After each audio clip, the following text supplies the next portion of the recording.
I do this? Yeah. Great. I have a tendency to like tab out and accidentally, and it shows everything. As in, like. Sorry, I have a cold.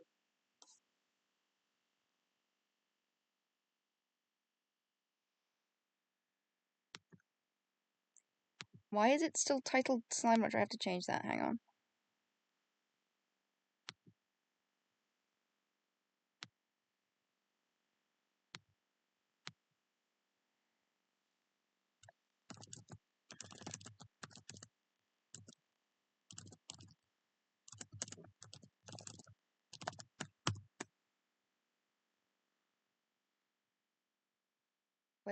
Why does my mouse disappear?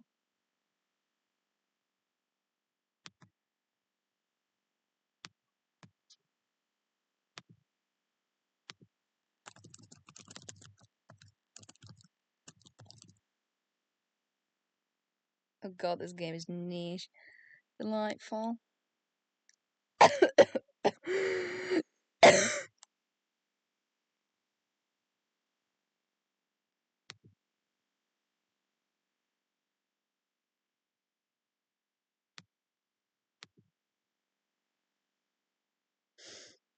Okay. Is that fixed? Okay. I'm just kind of sitting here.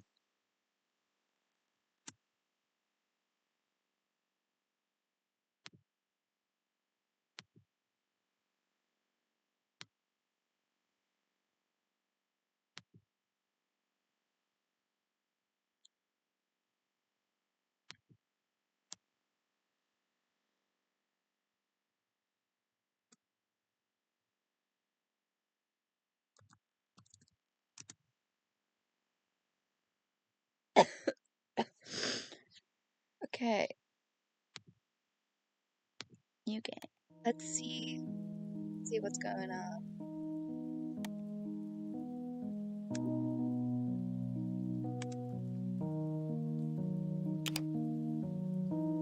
Thank you, robot. Actually, maybe I should toggle the volume down a little.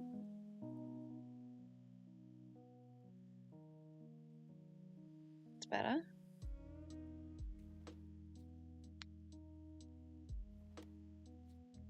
Stare out of the ship's many windows and into the emptiness of deep space. I'm sitting in the observation lounge of Argo 24. Oh god, maybe the Argo can only go well. You know, it went totally fantastic for the Argonauts.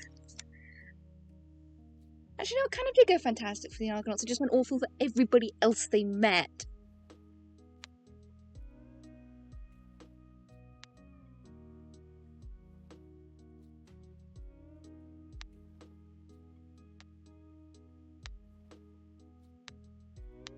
Why did it send me out there, huh? Your best choice for inter-system travel leaving the Helios system with prices that won't break the bank. Oh god, I'm on... I'm on Spaceship Ryanair! There are far more glamorous methods of space travel. 5-star cruising ships with luxurious rooms and great meals, where you can spend the long trip between star systems in leisure and comfort. But comfort costs credits, and it is Ryanair. It's Ryanair. I'm on Space Ryanair.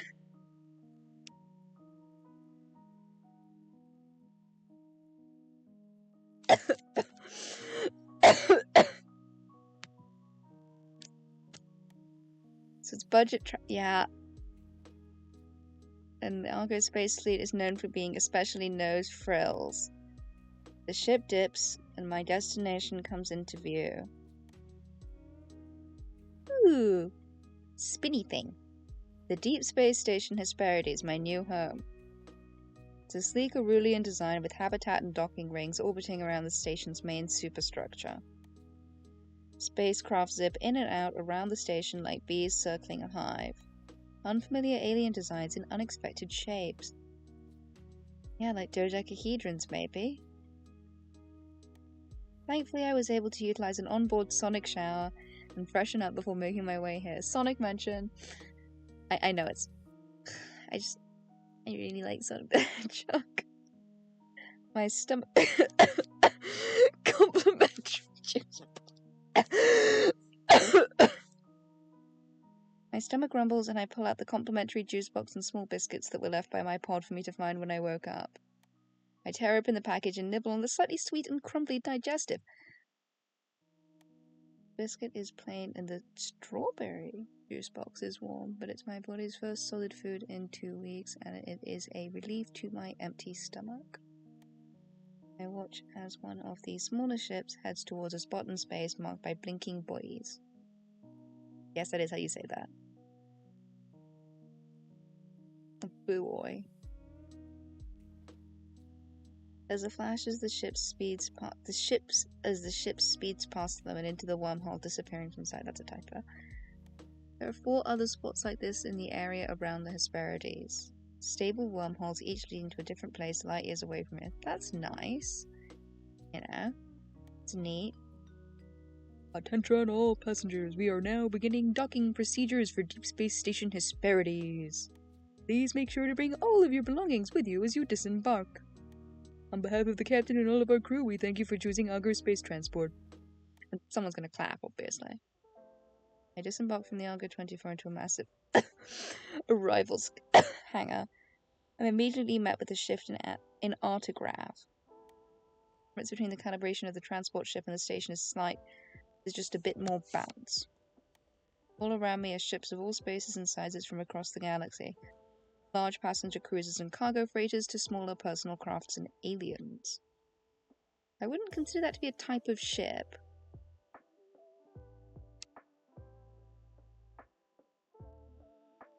Yeah, I am. I'm not dying, I just have a cold.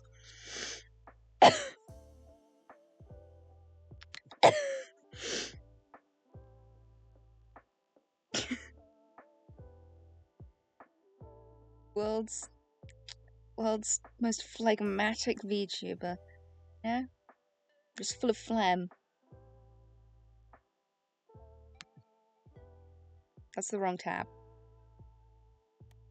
I've never seen so many different species all in one place, hustling between ships, trying to make connections, lining up to collect their bags and moving cargo around. The Great American Melting Pot, whoa. I listened to that song so many times. Stupid history. Ooh, fur and scales. A dizzying flurry of fur and scales and tentacles and tails. That's a nice line. It's just so much to take in. The Helio system doesn't really get that much interstellar tourism, so seeing— oh god, are we a country bumpkin? So seeing other species is a rarity. But this is the Hesperides space station, gateway to the Theta section and the fringe colonies therein. In this part of the galaxy, humans are the minority. Oh, does this mean that I can romance? Does this mean that I can romance human chasers?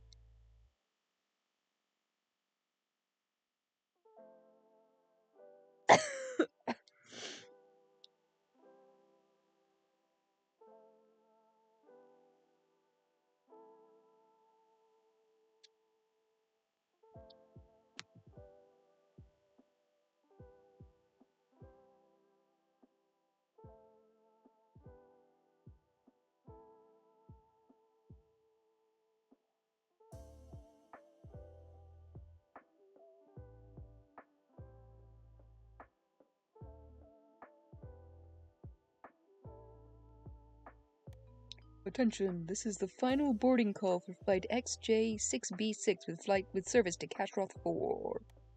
All passengers should now be on board at gate C32. Out of the way!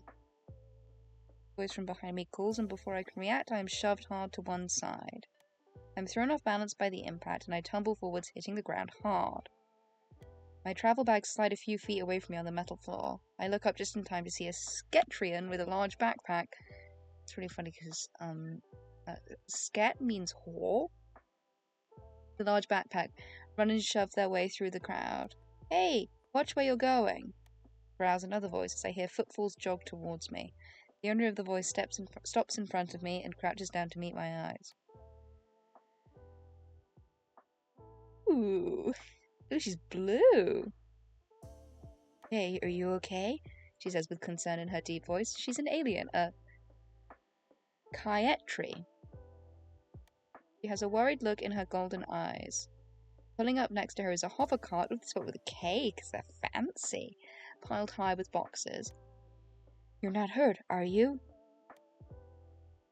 I'm okay. I might have a bruise or two, though, I say sheepishly as I rub my right elbow, which bore the brunt of the impact.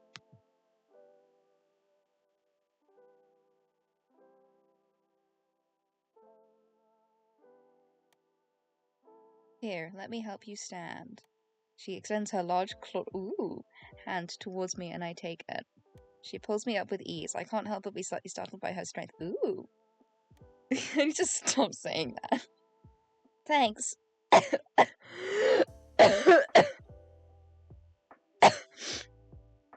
Thanks, I say, and I crane my neck to look behind her, trying to spot my errant bags. Following my gaze, she turns around. Oh, don't mention it, she says brightly as she reaches down and grabs my 2 bags, throwing them both over one of her shoulders with ease. Ooh! I'm Kyle, by the way. She flashes. Her name is Kyle? Her name is Kyle. You know, my beautiful romanceable character, Kyle.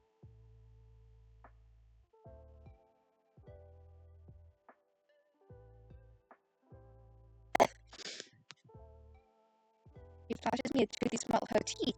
Her fangs. I'd seen Kayatri in vids before from a distance a couple of times on Mars. This is my first time really meeting a member of their species up close like this. Oh god. I've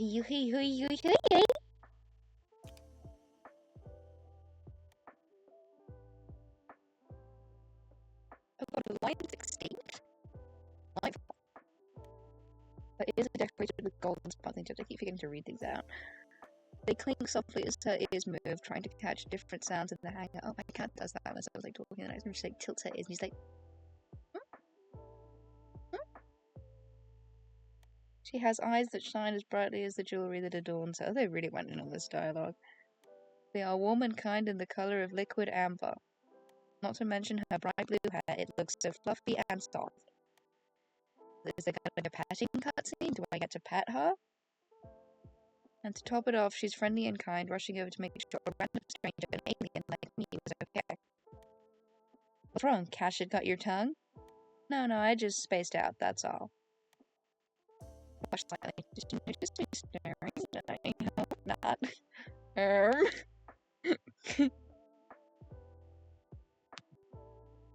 That's the wrong tab.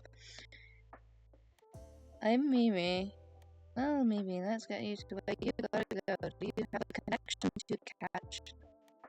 Oh, no connection. This is me. I'm actually moving on to the station. Really? Well, in that case, I'll bring you to the arrivals. I'm headed there myself. Follow me. She's so cute. Yippee. I can't do that. She smiles an easy smile and nudges the parked hover cart next to her tail. It whirs to life and follows her as she starts to walk, my bag still slung over her shoulder. Clearly, she has no intention of. Oh, she's gentleman. She has no intention of letting me carry them myself. Of course not. I'm frail, little. I decided I'm just going to roll with it for now. I still feel pretty rough from my time in stasis. I'm not about to protest. I must be just mega jet lag. I dust myself off and start to follow her through the crowd. So, Mimi, you're moving in on the Hesperides. What brings you to this side of the galaxy, if you don't mind me asking, that is?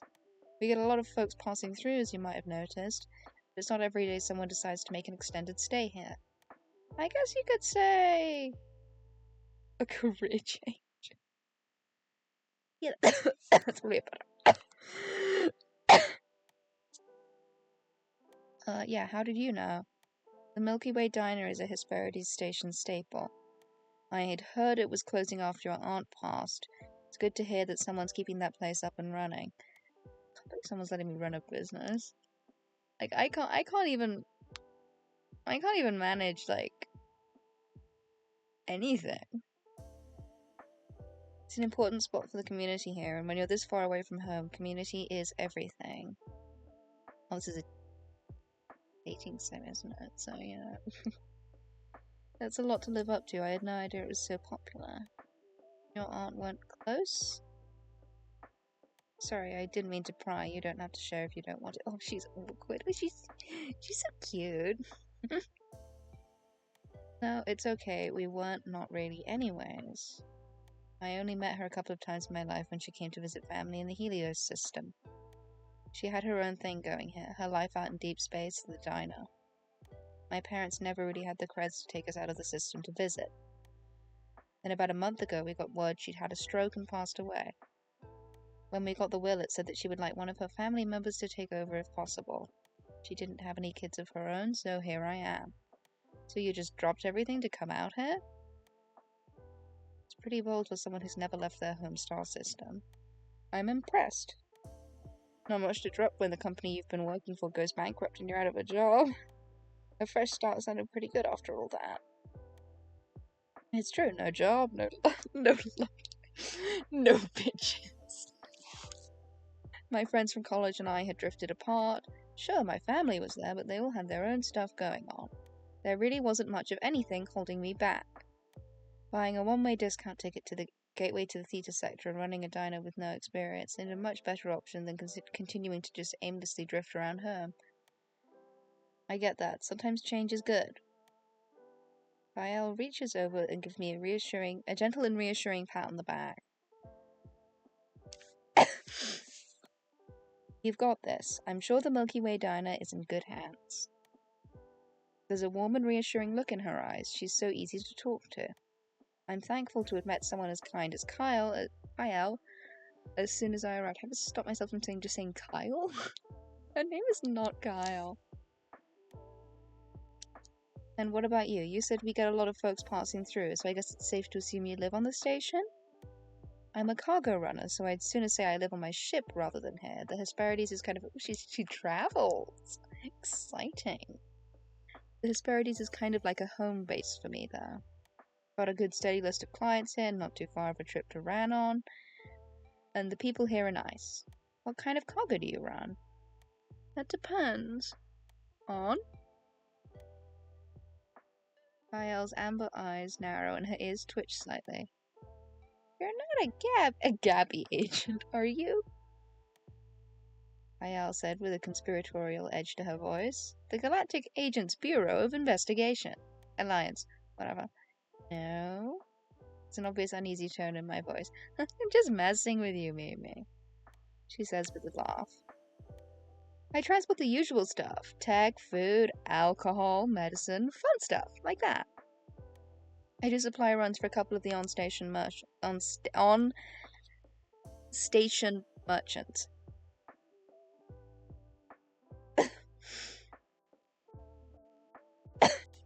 You could place an order with me if you needed some ingredients they can't grow on the agricultural deck. I have a great whisker fish supply back in Ranon. Also, she leans in a bit closer and says just a bit quieter. I have connections in just about every... Ooh. That's attractive. Just about every sector of the galaxy. Whatever it is you might need, I can find it for the right price, of course. For the right person. Kyle says with a wink and an undeniably flirty tone in her voice. What? You hit on psychiatry right now? Kyle isn't exactly being subtle. I'm not necessarily surprised she'd be interested in a member of a different sapient species. After all, interspecies couplings aren't unheard of. People from different star systems have been living side by side for centuries. There was even a Martian drama series a few years back about a Naru and a human. I don't know what a Naru is, so this means nothing to me. I am surprised she's interested in me. Yeah, why not? How would someone like me go about becoming the right person? Well, you can start by letting me buy you a drink, and maybe, who knows, I might just decide I like you. Decide you like me? So you haven't decided yet? I'm hurt. I say with mock offense, putting my hand over my heart. Kyle lets out a chuckle. Maybe I just want to make sure I was right to have a good feeling about you. I'll have to take you up on that offer, won't I? Maybe I'll even cook you something on the house to really win you over. Can Kaitri eat pancakes? I feel like pancakes are diner food. And easy to make, I think to myself. I can. I've had them before and enjoyed them. I like sweet things. No wonder you had a good feeling about me then. Kyle's ears prick up a bit in surprise. For a moment, I think I might have caught her off guard. She quickly recovers with a devilish smile. Because you're sweet? You said it, not me. Kyle chuckles and leans down slightly so she's closer to my ear when she says, "You got me there, sugar." Kyle literally purrs when she says the word sugar. Well, I mean, she is a space feline. I feel a tingle run up my spine and my face flush deeply. Oh, and I'm into it apparently. Okay. Oh, she's good, I think to myself. She leans away from me with a knowing smile.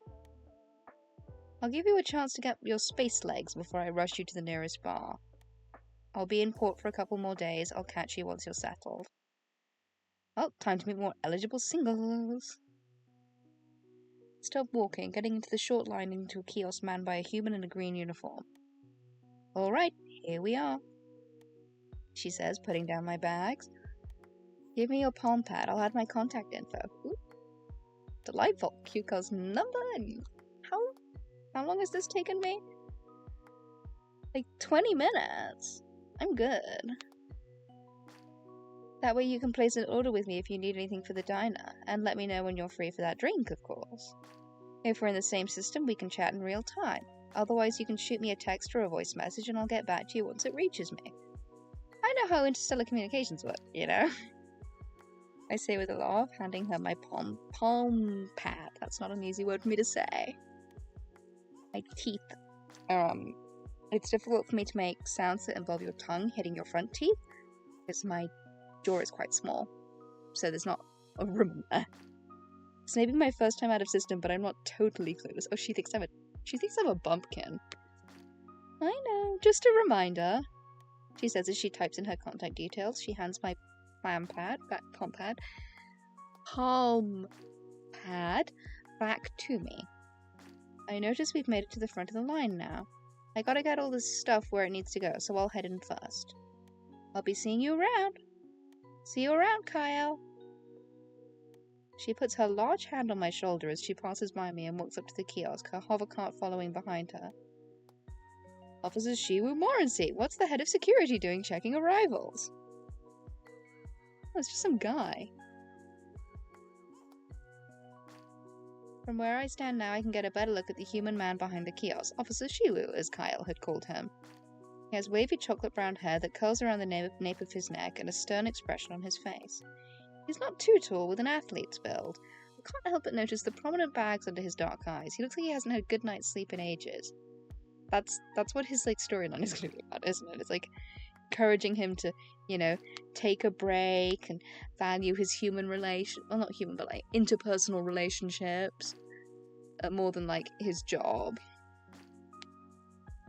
Officer Eshkit called in sick today, so I'm taking over his duties for now. Can I please get your name and purpose for your visit to the station? His voice is deep and soft, with a stern edge and a slight fringe planet accent. Really, Shiwu? We gotta do this whole song and dance every time? It's not like you don't know my name and call sign by now. I know your name, Kyle, but regulations are regulations, and there are questions I need to ask every person who goes through arrival. And so they've got, a rapport. Now can I please get your name and purpose for your visit to the Hesperides station? Kyle's tail twitches slightly in irritation as she rolls her eyes. Kyle Boshruna, cargo delivery for Ashketh's General, Haley Roswell, and Wayfarer's Rest. Shipping manifest will be under call sign Starblazer. Shiwu types away quickly at the hollow screen in front of him, giving the manifest a quick read. Thank you, looks like everything is in order. He looks up from the screen and at Kyle. Also, this is your reminder that all weapons are left on the ship. She flips open the flaps on her holsters with a flourish, revealing the empty pockets. I know, it's not like this is my first time here. Only reminding you because you forgot. Oh, so they're friends. So you forgot because you forgot last time. Because I was in a hurry. I had a road that needed to get back into temperature control. It was losing freshness by the second. They're going back and forth like this, but Kyle doesn't sound angry. Just mildly annoyed at the bureaucracy of it all. Kyle seems to be the type that chafes up against rules and regulations, and Shiwu doesn't seem the type to loosen protocol for anyone. Arms out, just gonna give you a quick scan, then you're free to go. A pair of spherical float droids deploy from behind the kiosk and float on either side of Kyle and her hovercard. Scanning. Scanning. Please hold still.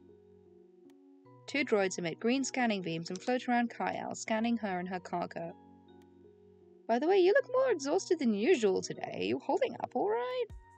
That was Shiwu's turn to roll his eyes. He sighs a bit and rubs the back of his arc is definitely about that. His storyline is definitely... Please, stop overworking yourself, King. Value your human connections and your free time and your hobbies. Well, interpersonal connections, because there's not only humans in this, but whatever. I appreciate your continued concern about my well-being, but really I'm fine. It's nothing new.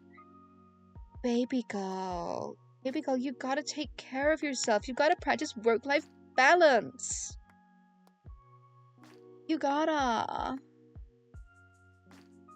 For real.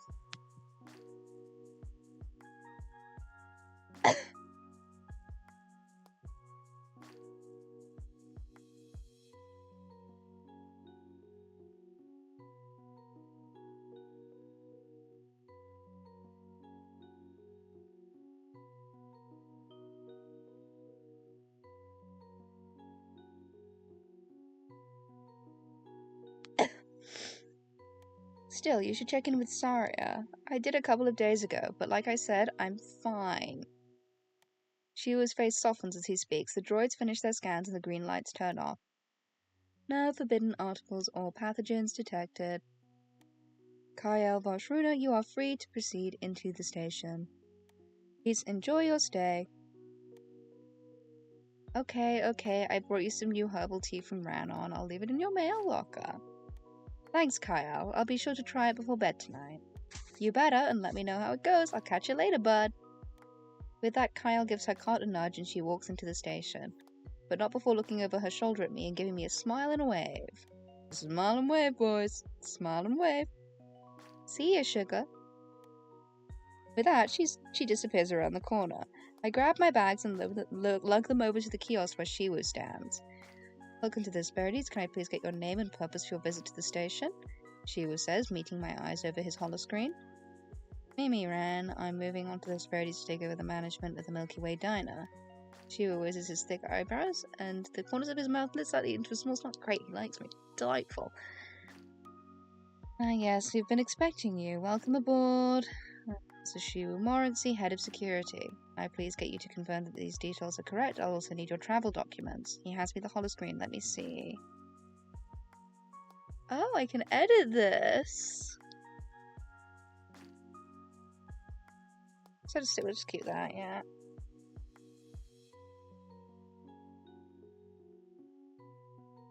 How do I... Yeah. Alright, everything looks good. This is a GA Category 3 station, so all Class 4 and above weapons are strictly prohibited on the Hesperides if you're carrying any energy busters. Phasers, electropulse emitters, or laser swords. If I had a laser sword, buddy, you would know. Because I would be telling everybody, because that sounds sick as fuck. Please leave them with me. We will store them in a secure location until such time as you leave the station. Good thing I left my laser sword at home. Shiwu's eyes narrow, clearly unamused. Oh, damn it, he doesn't think I'm funny. I shift a little awkwardly. I assume you're kidding around? You got me, how could you tell? You don't seem like the laser sword type. He says matter-of-factly. Jeez, this guy does not have a sense of humor. Well, he could. Clears his throat a bit. I'll go ahead and update your access file so you can use your wrist chip to access the Milky Way diner as well as your quarters. If you'd like, I can have someone from the agricultural deck drop some ingredients off at the diner for you. Oh yeah, that would be great. I'd like to take the kitchen for a spin. I figured as much. Let's see what else. You'll be in room 3 of living block B. Your room will have a bathroom with water and sonic showers, tub and kitchenette as well as your bed. Sheets and pillows are provided and the room has been prepped for your arrival. There is also a common space with a living area and larger kitchen. Your neighbors have already been told to expect you. Please make sure to introduce yourself when you get the chance, as you'll be sharing the space with them. Heard about similar setups in other stations and space colonies. Life in space can be isolating, so dwellings in neighborhoods are often planned with an emphasis on community building. Noted. Do you like living here? I've never lived off-world, so I'm not super familiar with station life. I do, and I'm sure you will too. Sharing space with your neighbors and living alongside different species can take some different getting used to if you're not accustomed to it, but you'll get settled soon, so try not to worry too much. That's reassuring to hear. This is all so new to me. It's not the biggest station.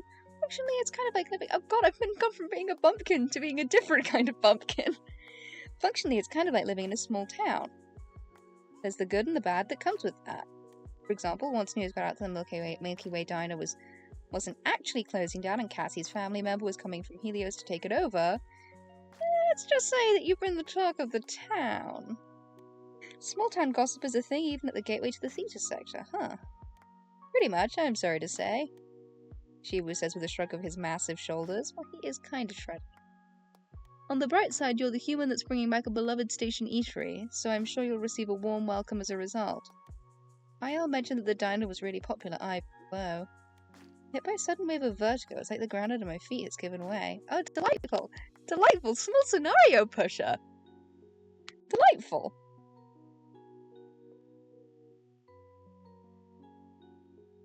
I feel my eyes roll into the back of my head and I crumple.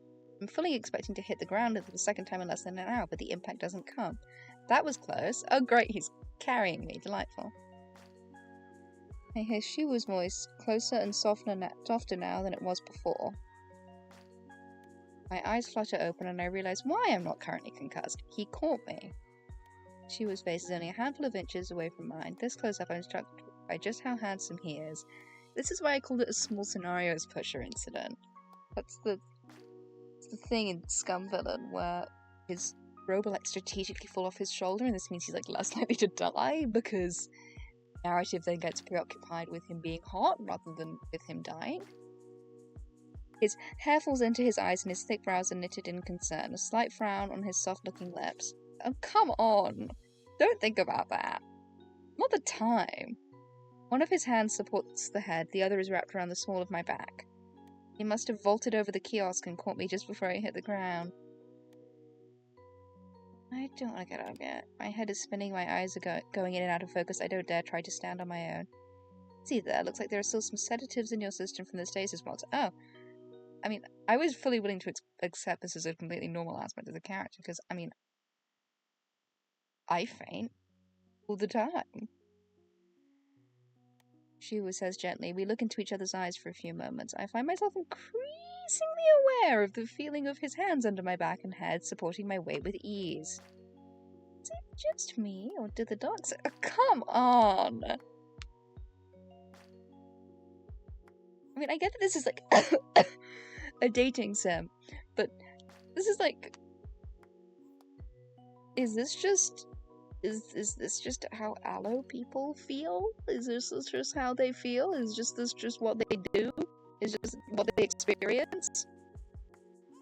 Is this normal? Chat, am I the weird one? Not doing this? I only find things hot retroactively. I think back and I'm like, Yes, based on the available evidence, I can reliably conclude, through peer review, that that was in fact what I was thinking, yes. Is it just me, or do the dark circles under his eyes somehow make him even more handsome, I think to myself. I notice a dusting of pink. Oh, he heard me. Got to cover his cheeks as he averts his eyes from mine. Do you think you can— oh no, he's just embarrassed. Do you think you can stand? Come back to reality. Suddenly finding myself feeling a bit self-conscious. Oh, yeah, I think so. Thanks for catching me. Well, part of the job— is it? Shiwu helps me stand, supporting me as I try putting weight on my wobbly legs. Thankfully, I feel the vertigo waning. Ugh, I feel awful, I say as he lets me stand on my own once again. Get my bearings and he walks back to his post behind the security kiosk. If it's any consolation, you're not the first person to faint from cheap stasis that is— oh god, Space Ryanair is to blame for this. Which is fine, I mean, This is a dating sim. Space Rhino helps you. Space Rhino.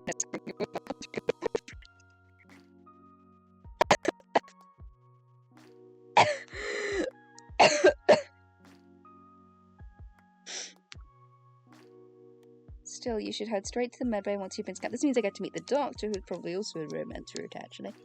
Once you've been scanned and cleared. Dr. Saria will take a look at you, and she can give you something to help you as the drugs leave your system. That sounds like a good idea. I'll do that. Alright, arms out. Shiwu says as the two float droids deploy. I comply, and they take a couple moments to complete their scans. No forbidden articles or pathogens detected. Amy Wren, you are free to proceed into the station. Please enjoy your stay. I start to pick up my heavy bags.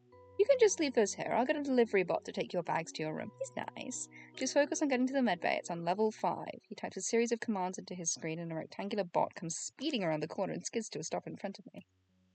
With a series of cheerful standing beeps, it splits from the vertical seam down its middle, with a compartment filling the gap between its two halves. As I place my bags into the compartment, I notice a small velvet cylinder perched on top of the front half of the bot.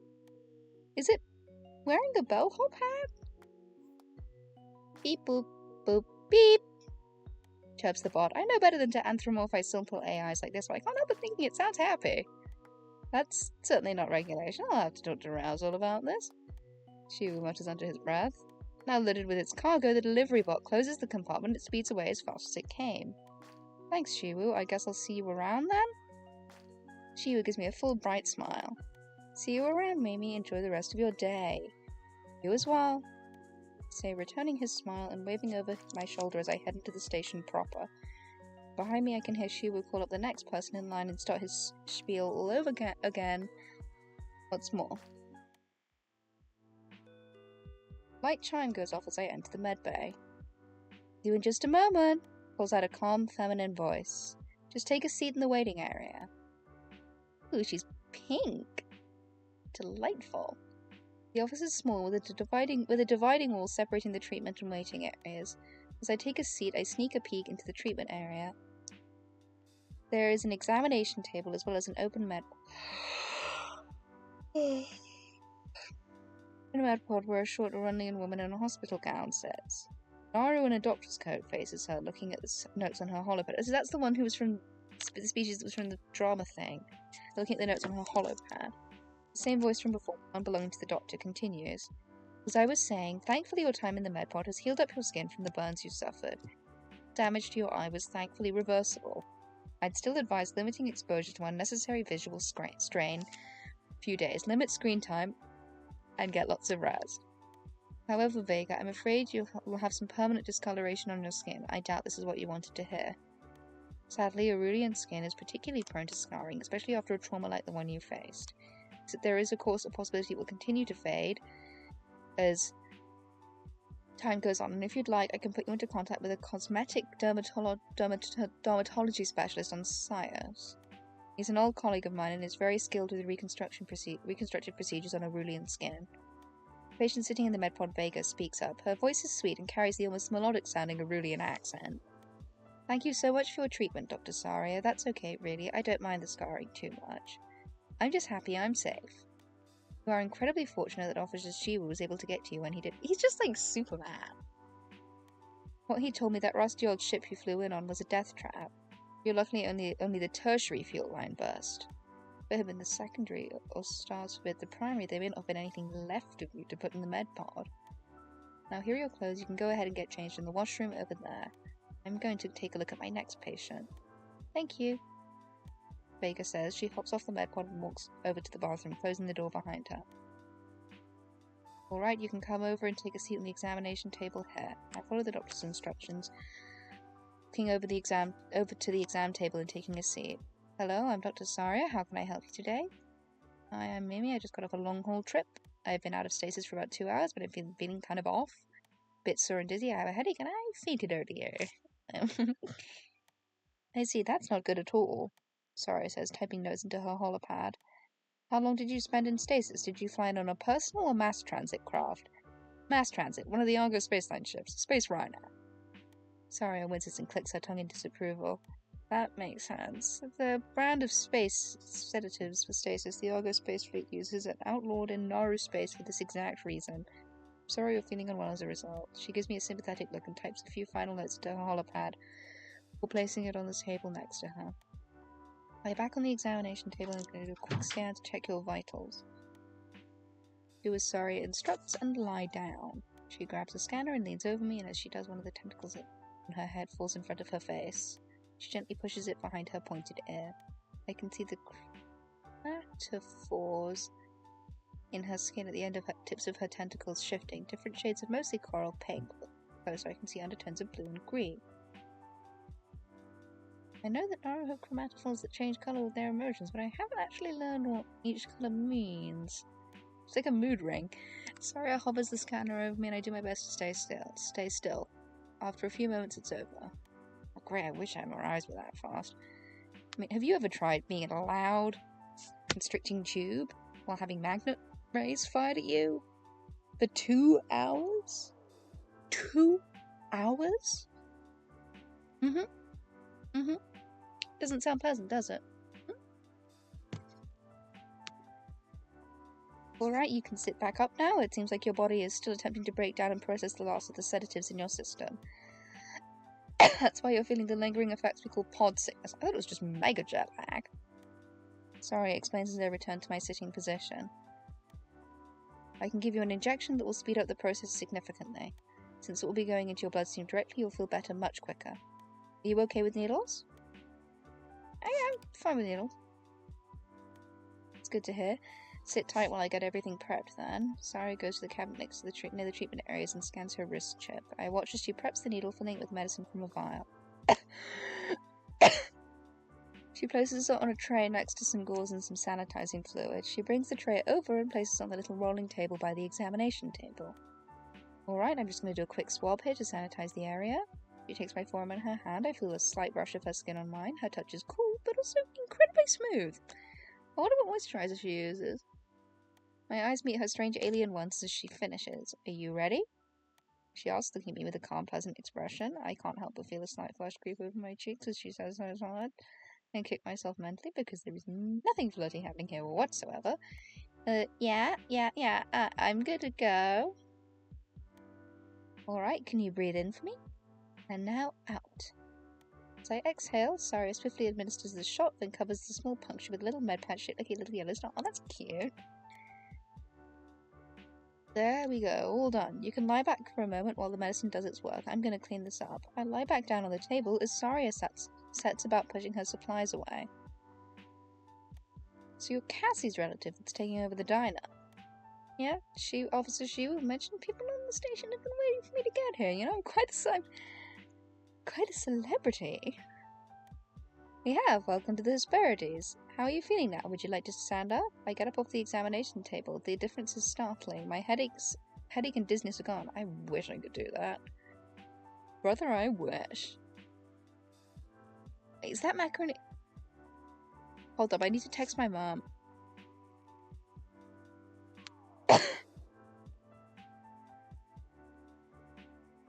I spelled macaroni cheese, and smelling macaroni cheese is it's like, you know those like sleeper agent things? It just, but like for autistic. I don't know. I was gonna make a white people joke, and then I was gonna make an autistic joke. It's like for people who like bland things. I don't like bland things actually, especially, but the beige joke is. Hold on, I just need this to load faster. I love mac and cheese. Almost as much as I love mash, I'm not beating the beige food lover stereotype.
Come on, did it load?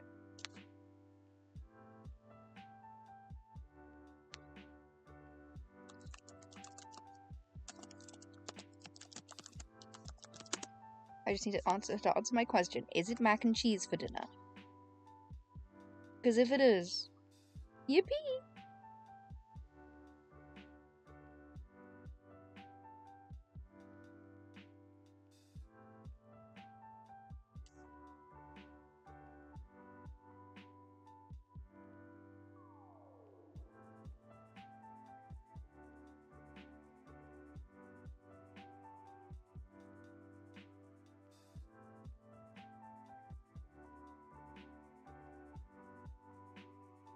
Puppy tail.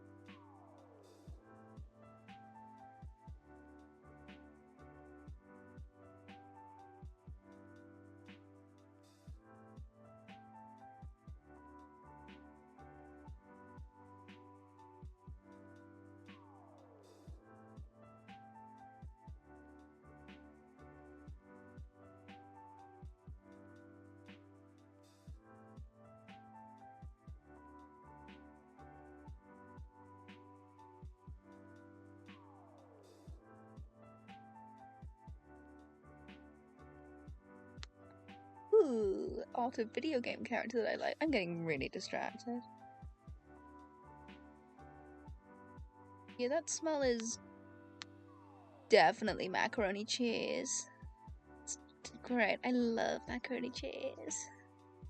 How long have I been talking about? How long have I just been talking about macaroni cheese? I feel so much better now. Thank you. Glad to hear it. Are you going to be heading to the diner now? Yeah, I'm starving. Officer Shiwi said he was going to ask someone from the agricultural desk to come by with some produce. I better head over there if I want to meet them. Sounds like a great plan. Maybe you could come by the diner sometime. I think I'll be open in a couple days.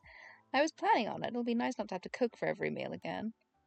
As I get myself ready to leave, Vega comes out of the bathroom. Ooh, that's an interesting outfit. I'm sure this color scheme means nothing. Alright, I'm off. Thank you so much for everything, Dr. Saria. It's my pleasure, Vega. Please feel free to come back if you need anything else. If you have the time before you head to your room, would you consider stopping by the tech office? Our station C technical mechanic Roswell has been looking at your ship. I want to talk to you when you get the chance. Maybe you can walk with me here to the promenade. Promenade? Whatever. That. You'll need to pass through it to reach the tech office. And it will be good for you to get a lay of the land, or so to speak. Saria turns to meet my eyes. Would that be okay with you? I think it would be good if you stuck together, less likely for one of you to get lost. Sure. Hey, yeah, sure, I don't mind. Fantastic. You both remember what I said. Try not to push yourselves too much, okay? Please come back next time you need medical assistance. You've got it, Dr. Saria. Thanks again for all your help. Is that the Tumblr message sound? Hang on. Oh, that's a functional tab. It was my mother letting me know. It is macaroni cheese! Yeah! I walk over to Vega and she gives me a polite bow and greeting. I return the gesture. Hi, I'm Vega. She says, raising her hand in a small wave. I'm Mimi, let's head out. Aww. Just got a picture of my bunny rabbit. My bunny rabbit, he's small and he looks like a loaf of bread. I turn and nod my head to Saria as we leave the med bay. Goodbye, Dr. Saria. Saria smiles and waves us goodbye. So, how are you holding up? Sorry, I didn't mean to eavesdrop. From what I heard, it sounded like you had a rough couple of days. Yeah, my starship had a malfunction while exiting the stable wormhole. Unstable tertiary fuel line. I thought I could handle it on my own, so I tried to fix it myself, but, you can see how that went. Yeah, I can see how that went. It doesn't seem to have gone too well, but you're alive. Might have overestimated my own abilities. Thankfully, I was able to get a distress call out before something really bad happened. That must have been terrifying. Oh, it was. I really thought this was going to be it for me. Thankfully, Officer Shiwa and the rest of the rescue team were able to get to me super fast. I'm holding up pretty well, all things considered. Just a bit stiff. I'm glad to be up and walking. I know the feeling. I just got out of a 2-week stasis early this morning. It feels good to stretch my legs. Oh, those long-haul stasis pods are super awful. Is that why you were in the medbay? Pod sickness? Where was that? Where did I end up? Oh, I accidentally pressed on something. Yeah, they really are. I feel much better now, but I fainted earlier. Thankfully, she was there to catch me. Delightful. Everyone loves this man. As we walked through the hallways, I noticed Vega staring intently at me. Oh god, has she never met a human? Is there something on my face? I asked, can we stop walking for a moment? Oh, no. Sorry, I didn't mean to stare and make you uncomfortable. Just that I've never met a human in person before. Well, technically I met Officer Shibu, but only briefly, and I was a bit busy trying to not, like, you know, die. Well, you're the first Cerulean I've ever met, so I guess Reven is my first time out of my home system because I'm a country bumpkin who flies on Space Ryanair. Oh my stars, me too! He says enthusiastically. I've met Naru and Skadians and even a Kayetri before, but never a human. Do we just not travel much? That's not all that unsurprising, I think to myself. Travel visas to the Aurelian home system are notoriously hard to get a hold of. Oh, so the administration is just kind of like, I don't know, discriminatory? Maybe they've got a good reason. I'm not sure what the good reason is. But notoriously hard to get a hold of, especially for humans. Vega leans in closely, staring intently at me with her shining red eyes. Up close like this, I notice a slight shimmer to her green skin, almost like she's wearing a light dusting of body glitter. Aurelians as a species look like mythical creatures to us humans, like the Fae or elves of old Earth legends come to life. Their entire race was stupidly, stunningly beautiful by almost all human measures of conventional attractiveness.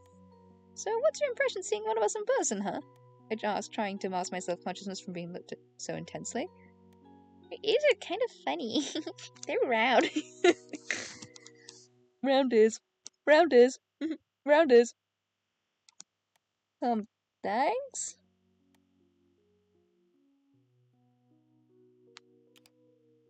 Do all Aurelians sparkle? Of course, I guess humans don't. This is the skin for Killer Bella.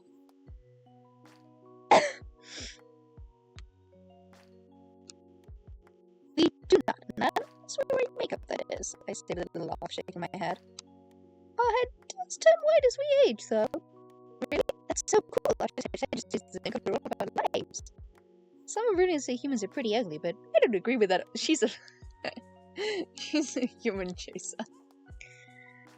She muses matter-of-fact. I raised my eyebrow at her comment. I'm glad you don't agree, but that was a little insulting. We don't know what species is. It's one thing for species to have different beauty standards, but just to say it like that, well, what do humans say about us? I don't answer that question. It's a weird quirk of evolution that we look a lot alike, but the histories of our civilizations could not be more different. They were the first whatever galactic alliance that were constantly efficient as energy source. Buffy. Humans, on the other hand, are best known for being the one and only species in the galactic resemblance. Somehow managed to fuck their homeworld until it was no longer habitable through their ingredients stupidity. Delightful. And lions are extinct. Delightful. Sure, we managed to survive the collapse of our home planet and expand throughout our own solar system with the comparative rudimentary technology we had developed. But we could never have dreamed of achieving interstellar travel on our own. It's doubtful the Galactic Alliance even have reached out and made first contact with the primitive resource-poor residents of the Helios system at the hand of the force. The general human consensus? They're a bunch of beautiful rich snobs, plus with ridiculously good looks and more resources than they know what to deal with.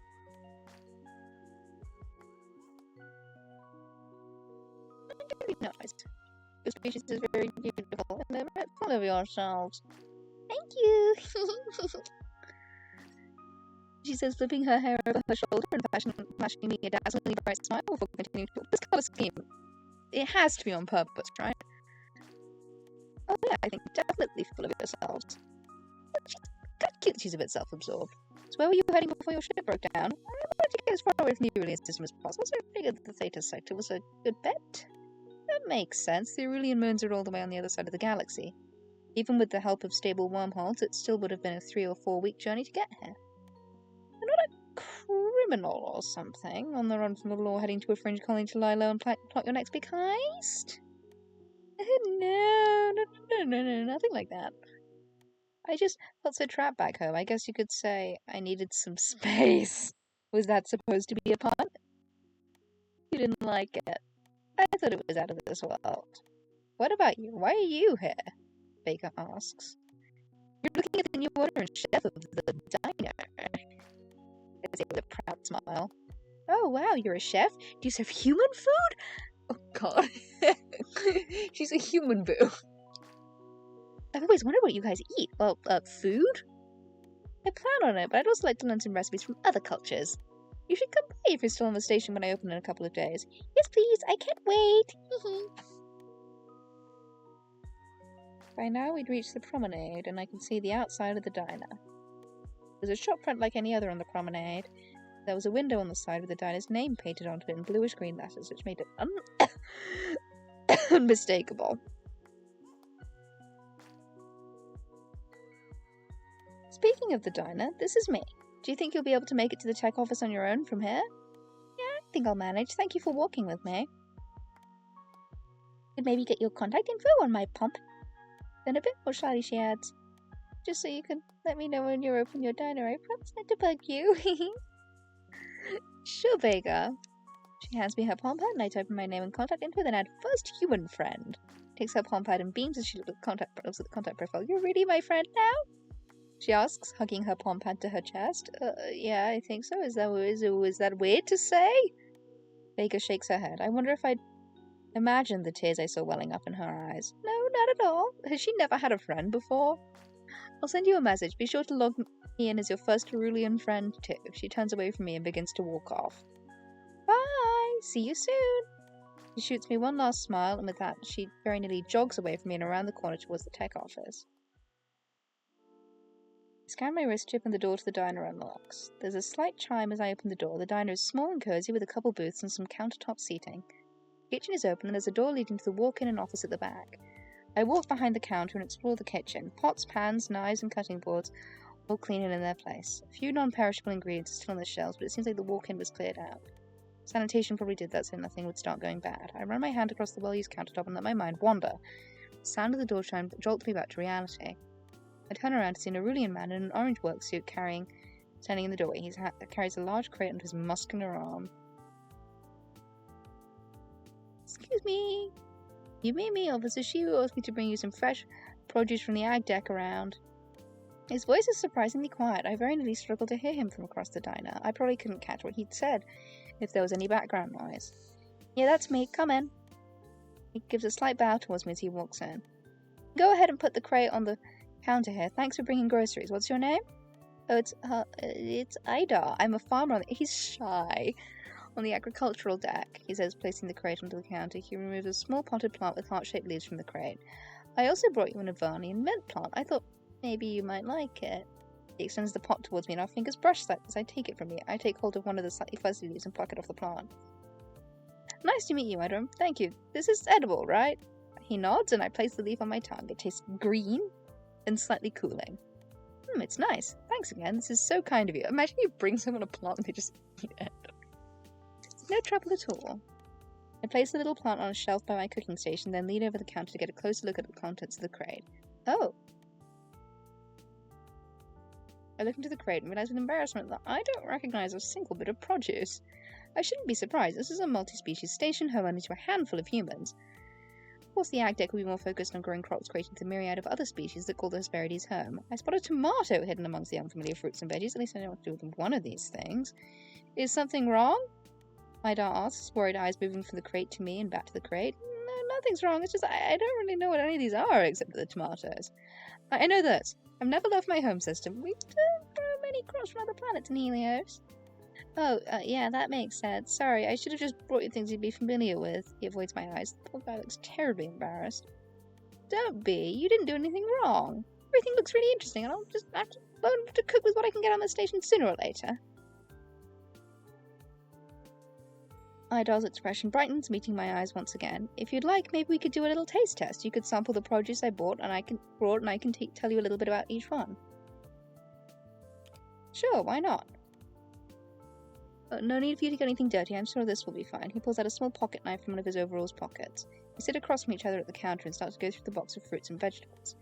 His voice is still quiet, but his tone is more confident. Which one do we want to try first?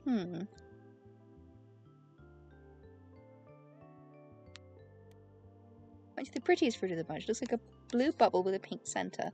What's this one called? It's a sea berry from Nauru. We actually grow those underwater in our saltwater glow shrimp tanks. Cool. How exciting. I just have a tickle. Hang on. The plants and the shrimp provide each other with nutrients that keep each other healthy. It's a fascinating symbiosis. Go on, try one. Just take the little top part off before you do.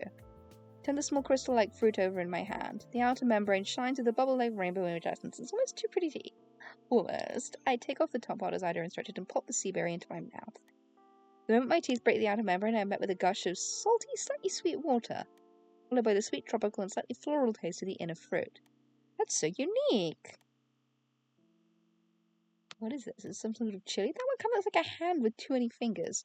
I say, pointing to the red-orange fruit. Yeah, Sketcher chilies are freaky looking, but they're delicious. How are you with spice? I'm okay with it, but exactly how spicy are these? I'm not going to destroy my taste buds, am I? It's not that spicy, so you should be fine. The peppers from your home system have a chemical called capsaicin that makes them spicy. This one has a bit of that too, but they also contain hydroxy-alpha sandshell, which has a more tingly effect. Sounds cool, let's give this thing a try. Breaks off a finger from the chili and hands it to me. I go for it, taking a big bite. It's crunchy and very similar to the peppers I've had before. Heat is subtle, creeping up before the tingling hits, numbing my tongue slightly. It's tasty, and the numbing spice is kind of addictive. Of course you said that you're a human. How is it? Not too spicy? I shake my head. No, not too spicy at all. It's pretty tasty, actually. Oh, okay, good. How about this flower ball? An atlas beet. These are a staple in the Aurelian system. We have these in some form or another a couple of times a day. Make sweet or savory dishes with them, and they're a great protein source. There's so much reading. This is beans? It's a pod. Picks up the sphere and shakes it next to my head. There's the slightest rattle coming from inside. Here, let me show you. Peels back a part of the membrane and shakes 5 large indigo beans out of the pod and into his palm, which he then extends towards me. You can try them raw and fresh from the pod like this, but it's more traditional to cook them. This flour here is edible too, though it's more so used as a garnish to make a dish pretty than as something you'd actually want to eat. I decided to pass on the flour, but go ahead and try one of the beans. It tastes pretty much how I expected. Like a bean. Like any other raw bean I've had before, a bit starchy. Yeah, I think I can see why. I bet if I cooked them, they'd taste much better. Let's try this one. Pinkish red pear-shaped fruit with a crown of spikes on its larger end. This is a ruby fruit from Sketra, explains, picking up the fruit and slicing into it. These used to be near impossible to grow on ships. They're a cactus fruit with very specific requirements, but about 5 standard rotations ago, the Sketrians came up with a gene-modded version that could be found on a standard grow tower with some minor adjustments. Higher yielding, too. Idar cuts himself off as if remembering something. Sorry, I hope I'm not boring you too much, he says sheepishly with an apologetic look. The peel is edible, but it's not very tasty. Here. Fruit is juicy, slightly crunchy, and full of seeds. It's very sweet, and something about its flavour reminds me of bubblegum, so it tastes like banana? What is this parsnip? This one kind of looks like a big radish. Say, handing Ida the big white root vegetable. It's a snow root. They grow in meltwater ponds that ran on near hot springs, but we just grow them in special hydroponic towers here. Ida slices into the snow root with his knife. I'm surprised to see that there are lace-like holes running through the centre of the root. He hands me a slice and I take a bite. It's crunchy and starchy like a potato, but there's a slight zesty, spicy, radish-like taste. It's nice. I like the crunch. Ida nods in agreement. There's lots you can do with them. Cook them, bake them, mash them, eat them raw. They're incredibly filling as well. Yeah, let's look at this thing. How about this one? A double purple and yellow vine-bearing bright purple fruits. Keshri berries from Ranon, the ultimate superfood. These are an incredibly important food source for the Kayet tree. And they're also an incredible crop to grow on Agdax. Probably being full of antioxidants, they're one of the best sources of vitamin D you can get. It's nice to have when you're nowhere near a sun. I say, pulling a berry off its vine and popping it into my mouth. Once I bite through the firm skin of the fruit, I'm left with a soft, chewy texture. There is an initial tartness that disappears quickly and is followed by a deep berry sweetness. A combination of a blackberry and a purple grape. So which one did you like best?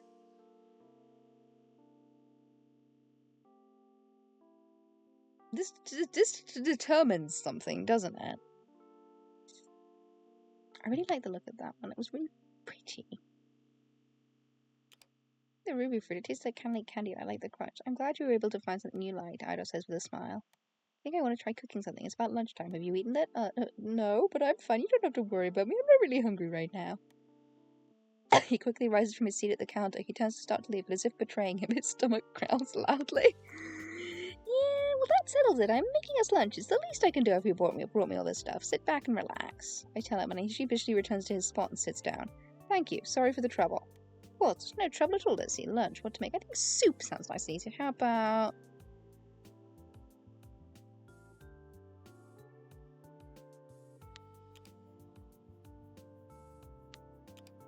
How about some chili? It's earthen soup. My parents used to make it. I don't have all the usual ingredients, but I think I can make it work. I can't say I've had chili before, but I like human food. Is everyone on this spaceship just slightly into humans? I mean, I get that they kind of have to be for the plot conceit to work, but I'm excited to try it. Time to cook for your customer, okay.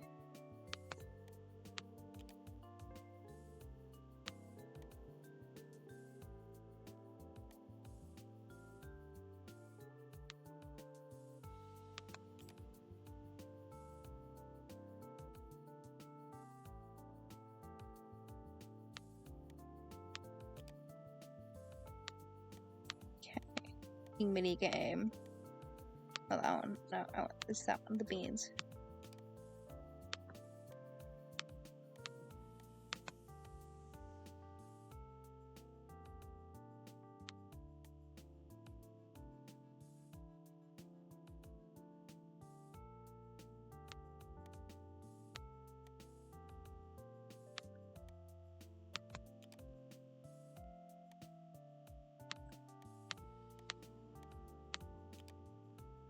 Ugh.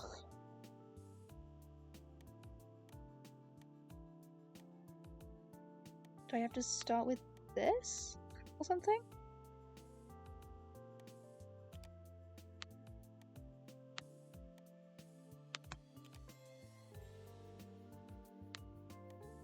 Oh, I need to add other things. Of course I do.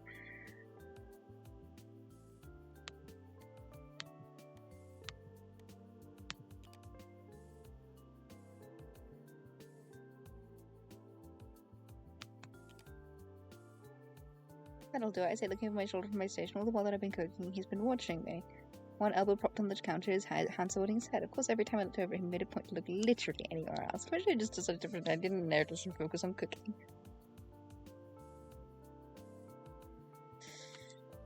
He's shy. I think it's best to do build-up. I grab 2 green bowls and ladle soup into them until they're both full. I place one bowl in front of Ada on the counter. Then I take my bowl, deciding to eat on the cook's side, standing and facing him. Alright, here you go. I hope it's to your taste. If you hate it, you can try me something else.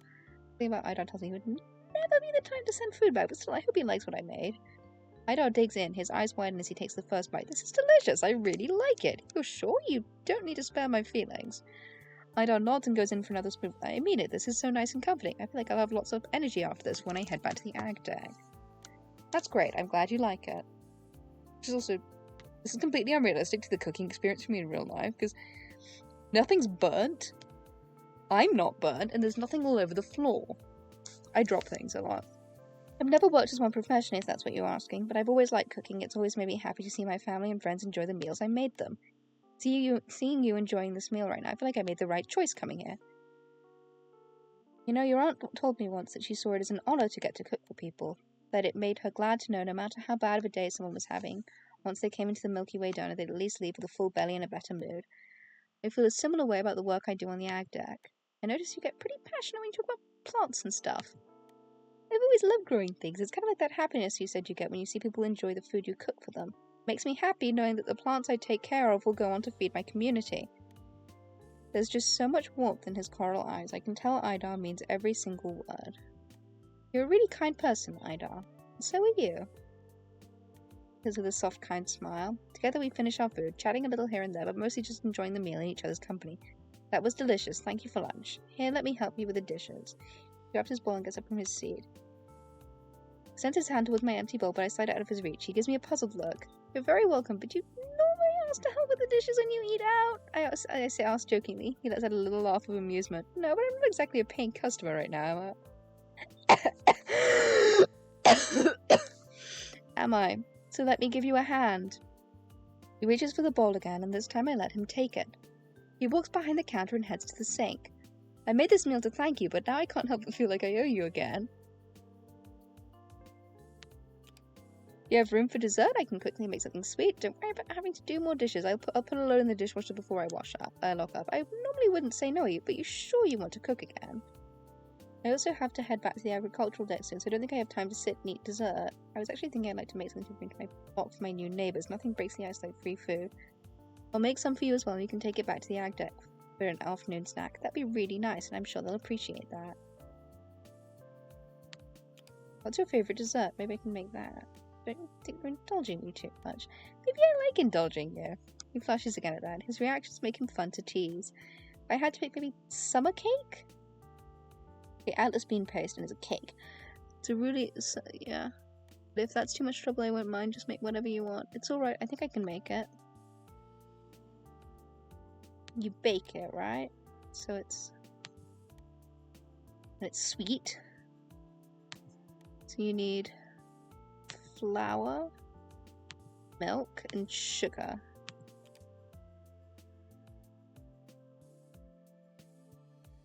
I'm gonna see if there's anything else that I can make.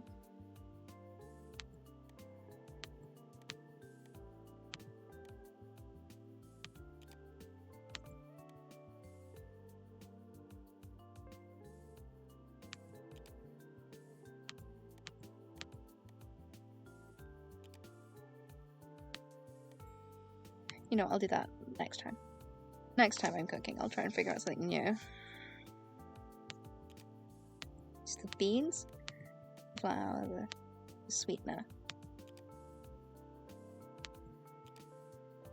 After I finish cooking, I put the last of the dishes into the dishwasher and pack the desserts into reusable containers. I write down the counters quickly and I get ready to lock up. Thanks for helping me clean up and for bringing those ingredients too. Here's your snack. I hope you like it. Anytime, and thank you for lunch and this dessert. I should head back to the ag deck now. What are you going to do with the rest of your day? I think I'm going to head to my room now and take a rest, and maybe give these treats to my new neighbours if they're around. It's been a long day already, and the afternoon's barely started. Together we walk out of the Milky Way diner. I turn off the lights as I leave. We stand outside the diner on the promenade. It's like a good plan. You should take it easy. I'll see you soon, okay? Let me give you my contact information. I used to drop off produce weekly for Cassie. I'll do the same for you. Can't guarantee I'll have the same stuff every week, though. I hand him my palm pad, and he swiftly enters his details. He then hands the device back to me. That sounds great, thank you. I hope you have a great rest of your day. You too. We smile and wave at each other. Smile and wave, boys. Smile and wave. As we go our separate ways. As I draw closer to block 3, I hear voices coming down the hall. Oh no, dang it. Not again. There's got to be a way out of this. I told you, you've got to keep your eye on your opponent's rook. Around the bend and take in my surroundings. There is a large common area with a sunken conversation pit where 2 people, a human with red hair and a Sketrian, are playing hollow chess. There is an opening in the right wall leading to a common kitchen and 3 doors. Huh? Okay. I actually have to go eat. This human game is far too simple, and I believe with this move, the Sketrian moves the aforementioned rook and captures the human's king. I win and your credits are mine. The red-haired human looks crushed. On, Seta. The best 2 out of 3? That's not what we agreed upon. Besides, I've got work to do. Sketchy and Seta looks up from the board and his eyes fix on me. The human follows his gaze, theirs landing on me, and their face instantly breaks out into a smile. Hello! A small wave. Okay, hang on. So I'm just gonna save.